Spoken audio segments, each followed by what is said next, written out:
Happy Tuesday, everyone. This is Demetria Bridges, your Beantown voice with a velvet touch. It is another week of Transformation Tuesday, my determination to crush the game in Boston, knowing that as a voiceover actress, I can go beast mode and have the voiceover career I dreamt I could have. So last week, I spoke a lot about marketing and how even though some of you, including myself, may have budget constraints, that you have to be your own social media team. And I'm my own social media team right now.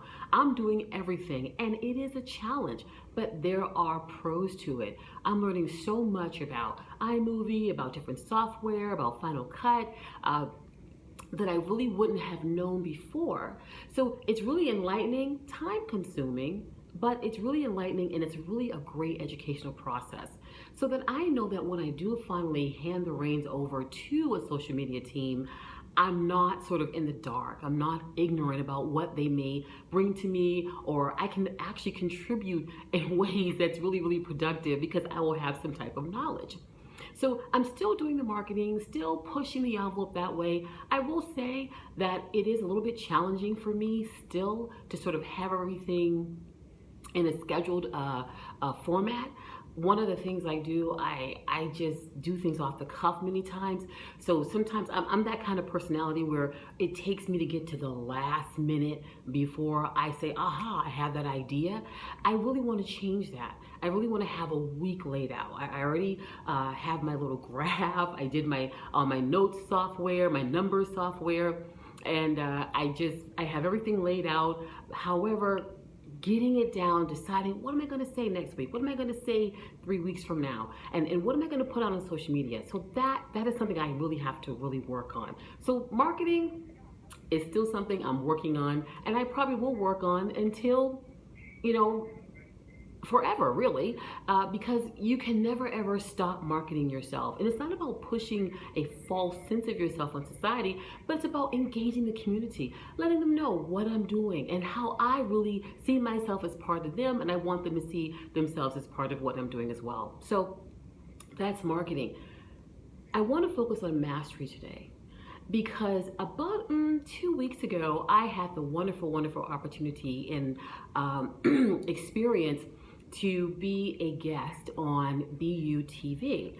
And I was a guest speaking on public speaking, because many of the students at BU were having some challenges when it comes to public speaking, and they had a lot of fears. And so they brought me on the show to talk about how the students can alleviate those fears and what are some of the tactics and techniques that they can employ.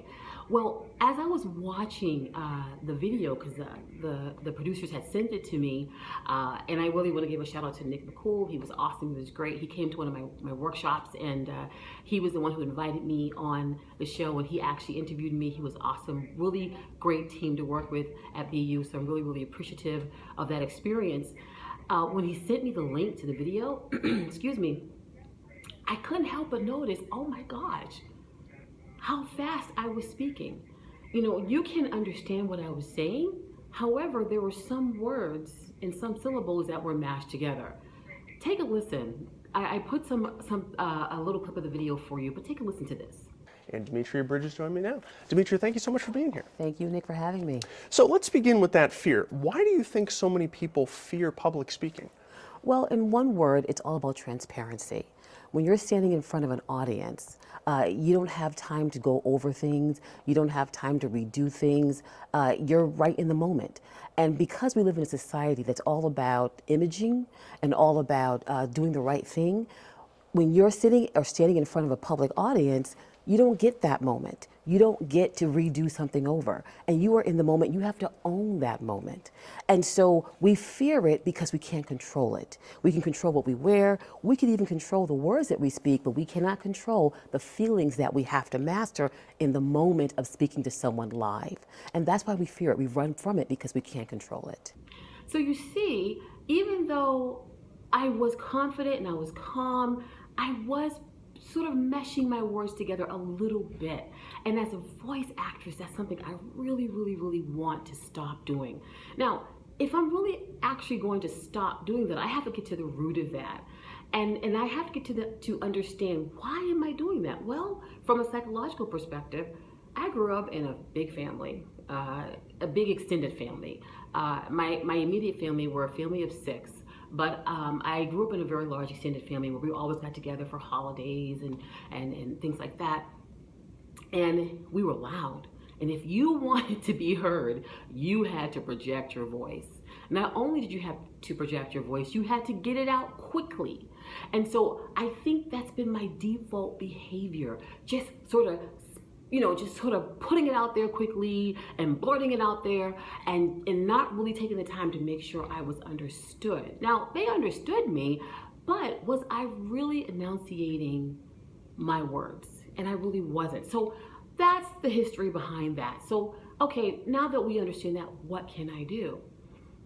In the moment, it's really hard that despite all the techniques that you employ and all the practicing, many times it can be extremely, not impossible, nothing's ever impossible. It can be extremely challenging, but not impossible to control that default behavior. Because despite the practicing, despite all of the studying that you do and the preparation and listening to yourself and standing in front of the mirror, many times you get in the moment and the nerves come out and last minute things happen. They may ask you a question you weren't prepared for, which is what kind of happened on the interview. I kind of had my list of questions, and even though we stayed in the same general area, a lot of things were just on the cuff. And so I had to be ready. And so while I'm speaking, my mind is going, and now I'm meshing my words together. So that's something I said, okay, Demetria, we have to squash that.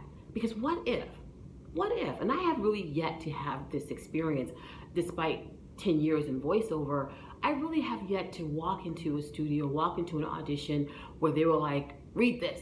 And I'm like, oh shoot, I need to understand the tone and the delivery. And I really never had that experience yet. I'm sure it will come. So let me work on this. Let's work on mastering really speaking to be heard, speaking for influence, okay? Even now, as I am speaking to you, how am I taking the time to make sure that you are understanding me? Now, in my own head, I understand myself. I know exactly what I meant to say, what I mean to say, and to me, comes out fine. But you may be saying, she's really speaking fast. Now, why is this also important to me? Because I have been in the studio and audio engineers and casting directors many times will say the nanosecond we start, after I write a couple of lines, they'll say, okay, Demetria, this time, slow it down. I tend to be a fast talker. And again, when you're in that studio with the casting director and their team and the audio engineer, and you really want to make a great impression, guess what? Nerves come in. So that is what I am focusing on. Now, you might say, okay, Demetria, now that you understand it, what literal, actual techniques are you going to employ? Well, one of the greatest techniques I can employ, and I can even give advice to those of you who are watching, is you have to change the narrative. So if I'm taking it from a psychological perspective, that narrative was, oh, I was that little kid who wasn't heard, who was in a big family, and now I have to really get my thoughts out there and speak so fast. No, I don't have to do that any longer. I am being heard. People want to know what I think. They want to listen to me. They give me time to respond. So I need to have that new narrative constantly played in my head. And if I'm going to master it behind the mic, in the booth, if I'm going to master it live, that means I have to practice it every single day. So while I'm speaking to you, every vlog that I put out there, I want you to tell me, Demetria, you're speaking too fast. Demetria, or yeah, this is great. I can understand everything that you are saying, and it's coming through with power and dynamic influence. So this is what I'm focusing on. Every conversation, from ordering my coffee to picking up the phone, making sure that I am being heard, mastering my sound, mastering my words and how I put them out there, the rhythm, the pacing, the tempo.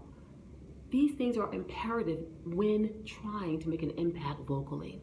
So that's what I'm doing this week. I hope you enjoyed the video of BU. It was great. I loved it. And I hope you enjoyed today's vlog. And I hope that you get in on the conversation if you haven't already. Let me know what are some of your techniques. What is it that you like to do? How do you master that sort of nervousness and you get out there? And if you need help, hey, let's start a dialogue. Let's build that community, okay? All right, thanks a lot, guys. It was wonderful chatting with you, and I hope to see you next week. Actually, I will see you next week on Transformation Tuesday. You have a great week.